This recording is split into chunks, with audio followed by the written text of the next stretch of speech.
Good evening, welcome to prime time debate. TDP అధినేత చంద్రబాబు నాయుడు ఢిల్లీ వెళ్ళడం జరిగింది.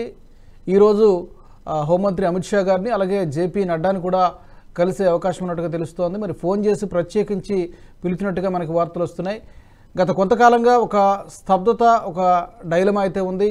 టీడీపీ జనసేన కూటమితో బీజేపీ కలిసి నడుస్తుందా లేకపోతే సింగిల్గా పోటీ చేస్తుందా అనేటువంటి అంశం మీద ఈ ఢిల్లీ పర్యటన తర్వాత ఒక స్పష్టత వచ్చే అవకాశం కనిపిస్తుంది. ఈ మూడు పార్టీలు కలిస్తే గనక వైసీపీకి ఎలాంటి పరిస్థితి ఎదురుకాబోతోంది? కొంత ప్రతిపక్షాలు విమర్శిస్తున్నట్టుగా ప్రజా వ్యతిరేకత, ప్రభుత్వ వ్యతిరేకత చాలా ఉందని చెప్పి టీడీపీ కానీ, జనసేన కానీ, బీజేపీ కానీ వాదనలు వినిపిస్తున్నాయి. ఇందులో వాస్తవం ఎంత? ఏపీలో రాజకీయ ముఖచిత్రం ఏ విధంగా మారబోతోంది? మరి జనసేన ఎన్ని స్థానాల్లో, ఎన్ని అసెంబ్లీ స్థానాల్లో పోటీ చేయబోతోంది? ఎన్ని ఎంపీ సీట్లలో, ఎన్ని లోక్సభ స్థానాల్లో పోటీ చేసేటువంటి అవకాశం ఉంది? బీజేపీకి ఎన్ని సీట్లు కేటాయిస్తారు? ఇవన్నిటి మీద కూడా చాలా ప్రశ్నలు అయితే ప్రస్తుతానికి ఉన్నాయి. మరి ఈ ఢిల్లీ టూర్ తర్వాత ఏమైనా కొంత స్పష్టత వచ్చేటువంటి అవకాశం ఉందనేది చూడాల్సి ఉంది. ఈ అంశం మీద మనం మాట్లాడదాం. కోటేశ్వరరావు గారు, గత కొంతకాలంగా ఈ చర్చ అయితే పొలిటికల్ సర్కిల్స్లో నడుస్తోంది. ఈ రెండు పార్టీలు అయితే చాలా క్లియర్గా ప్రకటించేసాయి. అటు పవన్ కళ్యాణ్ గారు ప్రకటించారు, వీళ్ళు కూడా దానికి ప్రిపేర్డ్గా ఉన్నారు, టీడీపీ కూడా. ఇప్పుడు సస్పెన్స్ వల్ల ఏంటంటే బీజేపీ ఈ కూటమిలో జాయిన్ అవుతుందా, జాయిన్ కాదా అనేది సస్పెన్స్ ఉంది. మరి చంద్రబాబు గారు ఢిల్లీ పర్యటన తర్వాత ఒక క్లారిటీ వచ్చేస్తుంది అనుకోవచ్చా? అసలు దీనికోసమే పిలిచారా లేకపోతే ఇంకేమైనా ఉందా? మీ విశ్లేషణ. చంద్రబాబు నాయుడు గారు ఢిల్లీ పర్యటన గురించి రెండు రకాల ప్రచారాలు జరుగుతున్నాయి నిన్న ఈరోజు. ఒకటి ఏమిటంటే అమిత్ షా గారే చర్చల కోసం చంద్రబాబు నాయుడు గారిని ఆహ్వానించారు అనేటువంటిది ఒక వర్షన్ అయితే, లేదు చంద్రబాబు నాయుడు గారే ఫోన్ చేసి లేదా ఇతర పద్ధతుల్లో అపాయింట్మెంట్ తీసుకొని ఈయన వైపు నుంచే చొరవ చూశారు అనేటువంటిది రెండో వైపు నుంచి జరుగుతున్నది. మొదటిదేమో బీజేపీకి సంబంధించినటువంటి వాళ్ళు రెండోది బీజేపీకి సంబంధించినటువంటి వాళ్ళు చెప్తున్నారు. మొదటి దాన్ని తెలుగుదేశానికి సంబంధించినటువంటి వాళ్ళు చెప్తున్నటువంటి అంశం. ఇక్కడ చంద్రబాబు నాయుడు గారు దేనికి వెళ్ళారు, నిజంగా ఎన్నికల గురించి మాట్లాడటానికి వెళ్ళారా అనేటువంటి ఒకటైతే, రెండో వర్షన్ ఏంటంటే రాష్ట్రంలో ఉన్నటువంటి పరిస్థితుల గురించి అమిత్ షా గారికి చెప్పడానికి వెళ్ళారు అనేటువంటిది రెండో ముక్తాయింపు. ఈ రెండు వాస్తవం కావచ్చు. ఒకవేళ రెండు వాస్తవం అయినా ఏం చేస్తారు ఏమిటనేటువంటిది ఇప్పటి వరకు ఊహాగానమే. ఎందుకంటే మూడు పార్టీలు అంటే తెలుగుదేశం, జనసేన కూటమితోటి బీజేపీ సర్దుబాటు చేసుకోవాలంటే బీజేపీకి తలెత్తేటువంటి సమస్యలు బీజేపీకే ఉన్నాయి. బీజేపీని కలుపుకుంటే వచ్చేటువంటి సమస్యలు జనసేన, తెలుగుదేశం కూటమికి కూడా ఉన్నాయి. ఈ మూడు కలిస్తే వైసీపీ నుంచి ఎదురయ్యేటువంటి సవాళ్ళని ఇవి ఎట్లా ఎదుర్కొంటాయి అనేటువంటిది ఇంకొక అంశం అయితే, ఈ మూడు కలిసి ఏ ఎజెండా తోటి, ఏ ఉమ్మడి ఎజెండా తోటి రాష్ట్ర ప్రజలకు ముందు వెళ్తాయి అనేటువంటి ఒక సమస్య.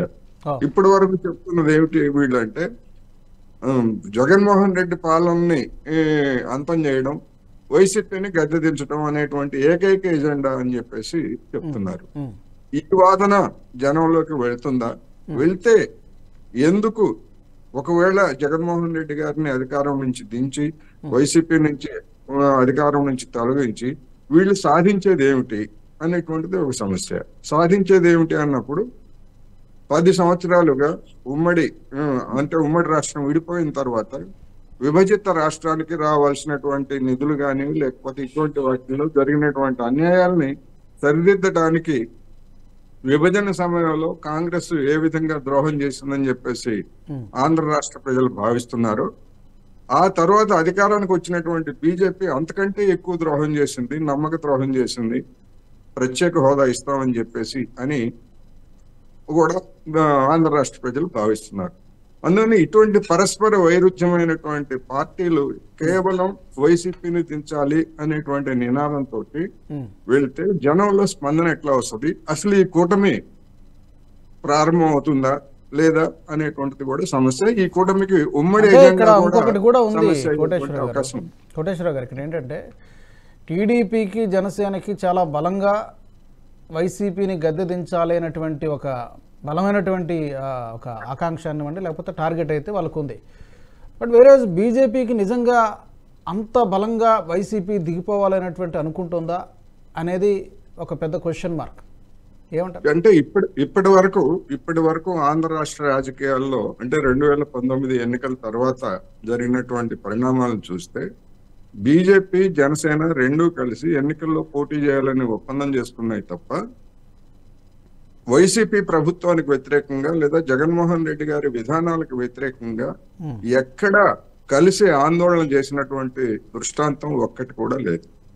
అదేవిధంగా వివిధ సందర్భాల్లో పోనీ తెలుగుదేశంతో ఏమన్నా చేతులు కలిపారా అంటే అది కూడా లేదు. బీజేపీ తోటి ఈ తెలుగుదేశం జనసేన చేతులు కలిపాయంటే అది కూడా లేదు.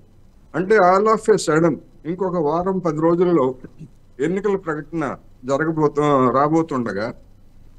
రాబోతుండగా ఈ విధమైనటువంటి రాజకీయ ఎత్తుగడలకి ఆకస్మికంగా తెరలేపితే జనం ఎట్లా స్పందిస్తారు అనేటువంటి దాన్ని చూస్తే నెగిటివ్ గానే స్పందించడానికి ఎక్కువ అవకాశాలు ఉన్నాయనేది నాకు అనిపిస్తుంది. ఎందుకంటే ఇంతకాలం మాట్లాడినటువంటి బీజేపీ ఇవాళ వైసీపీ వ్యతిరేక వైఖరితో ఉన్నటువంటి జనసేన తెలుగుదేశం తోటి గొంతు కలుపుతుందంటే జనం నమ్ముతారా? ఒకవేళ నమ్మినా గానీ దాని చిత్తశుద్ధి ఏమిటి? ఇంతకాలం లేనటువంటి వ్యతిరేకత సడన్ గా ఇప్పుడెందుకు వచ్చింది?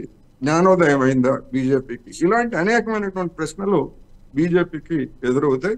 అందుకని రాజకీయంగా మన అమిత్ షా గారు కౌటిల్యుడు లేకపోతే రాజకీయ దురంధరుడు అని చెప్తారు. అదే దాన్ని చంద్రబాబు నాయుడు గారికి కూడా చెప్తారు. మరి ఇటువంటి దురంధరులు లాస్ట్ మినిట్ వరకు ఈ విధమైనటువంటి స్పెక్యులేషన్స్ కి ఎందుకు ఇచ్చారు? దీన్ని ఎట్లా ఎదుర్కొంటారు అనేటువంటిది పెద్ద పజిల్ గా ఉందనేది నా అభిప్రాయం. ఓకే, ఈ వీడియో మీకు నచ్చినట్టయితే లైక్ చేయండి, 10 మందికి షేర్ చేయండి, అలాగే కామెంట్ల రూపంలో మీ అభిప్రాయాలను మాతో పంచుకోండి. Nationalist hub group of channels ను సబ్స్క్రైబ్ చేసుకుని తెలుగునాట జాతీయవాద జర్నలిజాన్ని ప్రోత్సహించండి. ఈ వీడియో కింద ఉన్న బెల్ ఐకాన్ పై క్లిక్ చేయడం మర్చిపోవద్దు.